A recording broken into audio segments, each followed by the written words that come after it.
네, 안녕하십니까. 만약에 여러분이 죄를 지었다면, 아니면 또한 제가 죄를 지었다면 하나님께서 벌의 옵션을 주신다라고 했을 때 어떤 거를 선택하시겠습니까? 죄를 지었는데 하나님이 선택지를 줬는데 거기에서 저는 이게 조금 덜 센 거니까 이거 받을게요.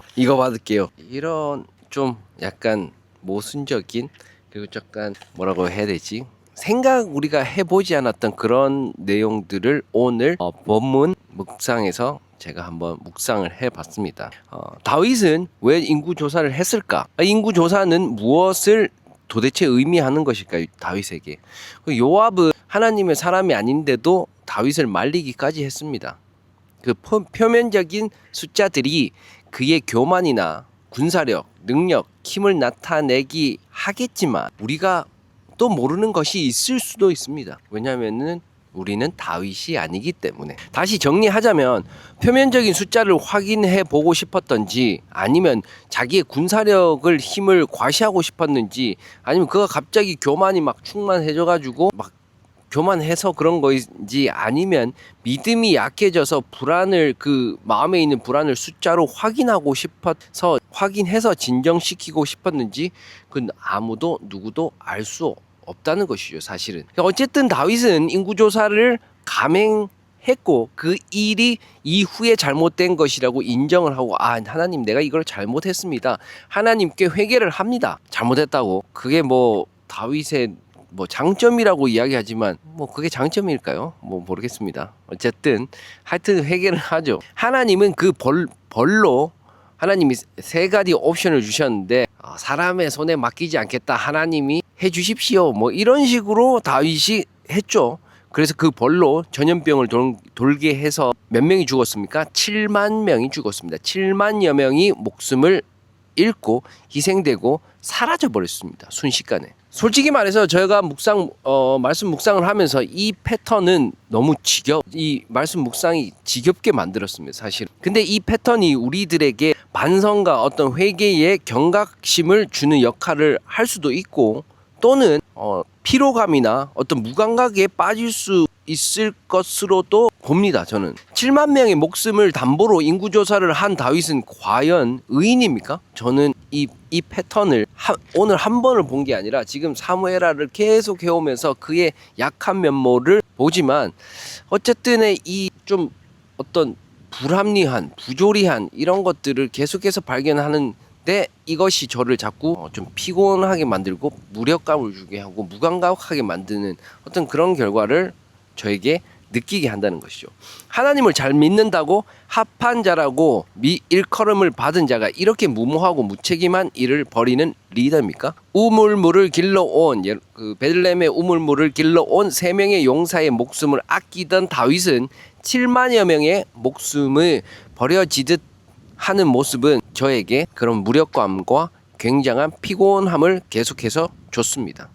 하나님도 자, 이제 너에게 벌의 선택지를 줄 테니 택해봐라 하시니, 어떻게 그 공정과 정의의 하나님이 모르겠습니다. 잘 느껴지는지도 잘 모르겠습니다. 오늘 본문의 묵상은 어떤 지혜를 발견하고 하나님을 느끼는 그런 내용보다 그동안 쌓여온 죄지음, 그리고 또 회개, 그리고 그에 따른 희생이라는 이런 반복적인 패턴을 굉장히 많이 느끼게 했습니다, 저에게. 어떤 죄라도 벌이 따르고 그 결과는 이 세상의 누군가에게 또는 어딘가에서 또 무엇으로 희생을 치르고 아픔을 남긴다는 것이었죠. 이 세상에선 이 패턴이 남겨진다는 것입니다. 그러니까 다윗을 통해서 그런 패턴을 알려주시는 것이죠, 사실은. 그게 좀 안타까운 것 같습니다. 7만 명은 무슨 죄가 있죠? 아무것도 안 했잖아요. 그렇지만 그 다윗이 실수한 범죄를 통해서 벌로 그들의 목숨이 그냥 날아가 버렸습니다, 순식간에. 이렇게 좀 아이러니합니다. 이런 부조리한 삶. 죄는 다윗이 지었지만 희생은 백성이 치른다. 사실 이거 오늘만 나온 게 아니라 앞에서도 수두룩하게 나왔습니다, 사실은. 기브온이라든지, 아니면 지혜로운 아벨성의 그 여인이라든지, 하여튼 그 전에도 제가 꽤 많았었는데, 어찌됐건 여기서 우리는 부조리한 점을 발견합니다. 항상 다윗은 범죄를 범하고 그 대가가 다른 이들에게 결과가 나타내지는 것을 봅니다. 부조리한 삶의 연속입니다. 이야기의 연속이고 다윗의 선택에 따른 삶의 결과는 항상 뭐죠? 다른 이들이 짊어집니다. 물론 뭐 하나님이 언약을 했습니다. 너가 죽지 않을 거야. 너의 대는 나갈 거야. 하지만 이러한 모순적인 부조리한 삶은 또 우리들에게 무력감과 또 피곤함을 계속해서 나타난다는 것이죠. 좋은 모습은 다윗이 또 다 가져갑니다. 자, 다윗은 또 회개하고 하나님 뭐 죄송합니다. 제가 반성합니다. 뭐 저 선지자들 와가지고 또 뭐 이렇게 하고 하지만 희생은 누가 가져갑니까? 잔바리들이 다 가져가죠. 백성들이 다 가져갑니다. 그래서 오늘은 사실은 본문은 묵상이라기보다 내 스스로가 생각한 다윗의 부조리한 삶에 대한 제 평가와 제 해석, 제 접근이었습니다. 다윗이 훌륭하고 영적이고 성군이지만 또한 비열하고 비겁하고 무책임한 부조리한 삶을 엿볼 수도 있었습니다. 일반 사람인 저는 당연히 거기에 당연히 미치지 못하죠. 성경에 나온 사람이란 저는 이런 그냥 잔발이랑은 틀리죠, 급이. 하지만 말씀 속에서 이것을 발견하고 느낄 수는 있었습니다. 다윗과 다른 어떤 삶이지만, 다윗과 다른 위치지만, 다윗과 다른 어떠한 배경이지만, 다윗을 다시금 생각해보고 내 인생도 7만 명에 속하지 않겠다는 다짐을 해봅니다. 7만 명에 속하면 그냥 바로 개죽음입니다. 아무것도 할 수 없는, 그냥 죄의 결과만 받아들여야 될 그런 상황이죠. 부조리하더라도 다윗의 길을 선택하겠다. 이래도 될까요? 이래야 되는 겁니까? 라는 질문을 오늘도 나도 모르게 그 부조리적인 질문으로 빠져들어가는 겁니다.